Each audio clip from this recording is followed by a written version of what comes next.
نے کہا کہ مہاراجا ہری سنگھ کا جو علاق تھا وہ ہندوستان کے ساتھ کوئی انلیگل تھا، یہ 60 سال کے بعد مسئلے کو اٹھایا گیا. اس کو یونائٹیڈ نیشن میں نہیں کہا کیونکہ زندہ تھا نا، تو وہ آ کے کہا گا کہ میں زندہ ہوں لیگلی ہے، اس کا مطلب ہے کہ یہ مسترد کیا جاتا ہے. دوسری بات یہ کہ قرارداد علاق منظور ہوئی تھی وہ اسمبلی میں نہیں ہوئی تھی، سردار ابراہیم خان کے گھر پر ہوئی تھی، اور اگلے دن جو خود مختاری کی کہ نیشنل کانفرنس ہے بائیکاٹ کرنے کا، ورنہ اس کو 2 سیٹیں میں شاید نہ ملی. اور علاق کی قرارداد جس کے گھر پر پاس ہوئی وہ خود اپنی کتاب میں لکھا کہ میں گیا پاکستان میں قائد اعظم کو ملنے کا لیے تو اس نے کہا اس کو مجھ سے مت ملو. اس نے بد اعتمادی پیدا کی ہے. میں جو کہ مہاراجا کشمیر کا مشیر ہوں لیبل، اور وہ میری گود میں تھا کشمیر، پکے ہوئے پھل کی طرح گرنے والا تھا، انہوں نے کہنے کے قرارداد نہیں ایسے کرنے چاہیے، اس سے ملا تک بھی نہیں تھا. یہ تاریخی فیکٹ ہے جس کو چاہے ثابت کر. تیسری بات یہ ہے کہ گریسی کا حوالہ دیا گیا. گریسی نے یہی کہا تھا کہ جب کشمیر میں ہندوستان نے فوج اتاری تو گریسی کو قائد اعظم بسرے مرگ پر تھے بلا کے کہا، یہ کیونکہ مشترکہ طور پر کمانڈر تھا دونوں فوجوں کا، بلا کر اس سے کہا جی کہ اب مجھے یہ پتا چلا ہے کہ ہندوستان نے فوج اتار دی ہے، اب آپ کی فوج کو ایڈوانس کرنے کا حکم دیں. اس نے کہا اس کا مطلب ہے کہ قائد اعظم آپ کو اندھیرے میں رکھا گیا. انہوں نے کہا کیوں کیسے؟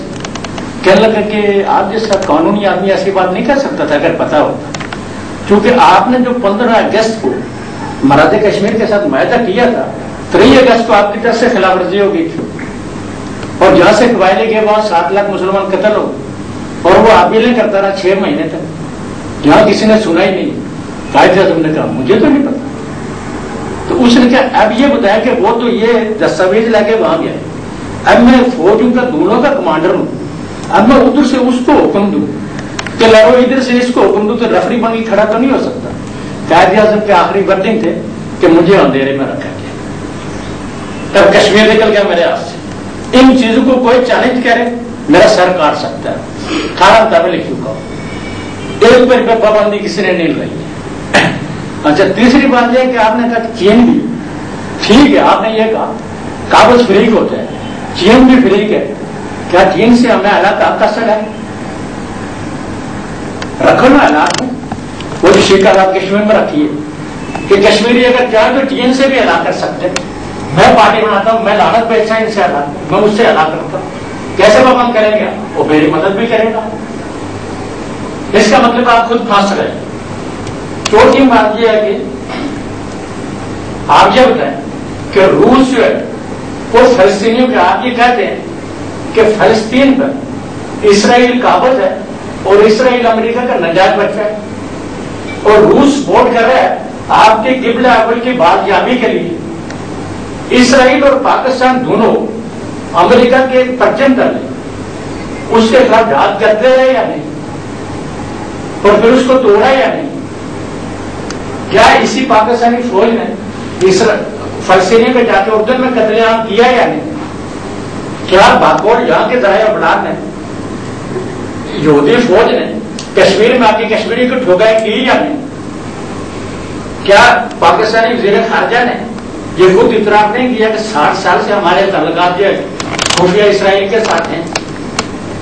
تو کوئی ان میں فرق نظر آتا ہے آپ کو؟ دونوں کا دونوں جو مذہبی اسٹیٹیں بنی تھی مذہب کے نام پر.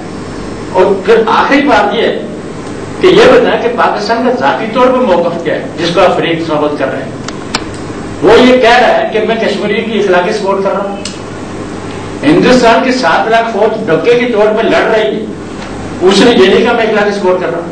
3 لاکھ تو اس کی ہونی چاہیے تھی کہ میں بھی اسی طرح فریق ہوں. جو علاقے سنتالی کے بعد اس نے لیے واپس نہیں دیے، اس نے جو لیے واپس دی. آپ کے سامنے سیاہ جنرل کارگل کا حوالہ ہے. تو مجھے یہ بتائیں کہ میں کیسے فریق مانوں، کون سی فراغت کے بعد؟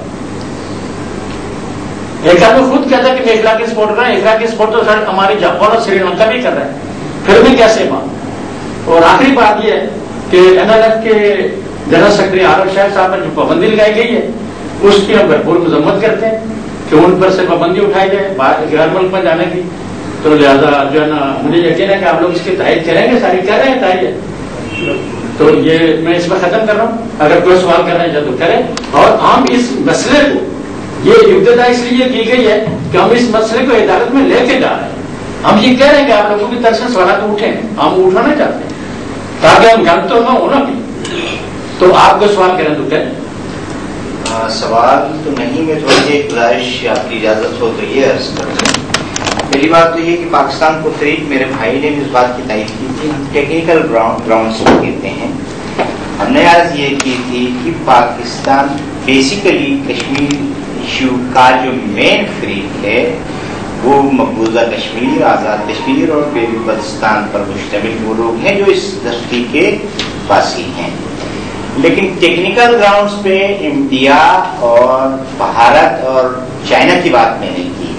میں اس سینس میں کر رہا ہوں کہ وہ جو آپ کا ایریا ہے, جو جرسڈکشن ہے اس 1948 اسٹیٹ کی جو جرسڈکشن ہے, اس پہ فزیکل جو آپریشن کہیں, آپ فزیکل ایگزسٹنس کہیں, فزیکل کنٹرول کہیں, وہ ان ریاستوں کا ہے. انٹرپریٹیشن پہ اگر آپ جائیں گے تو جس چیز پہ کسی کا آپریشن, آپ کے گھر پہ میں قبضہ کر لیتا ہوں, گھر آپ کا ہے, اس میں کوئی اختلاف نہیں, لیکن جو ڈسپیوٹ ہے اس میں پارٹی فریق میں اور آپ ہیں, اس سینس میں ہیں کہ آپ اس کے مالک ہیں, میں قابض ہوں. آپ یہ نہیں کہہ سکتے کہ میں اس کا فریق نہیں ہوں, میں فریق ہوں. میں فریق نہیں ہوں تو آپ کا ایشو ہی نہیں بنتا ہے.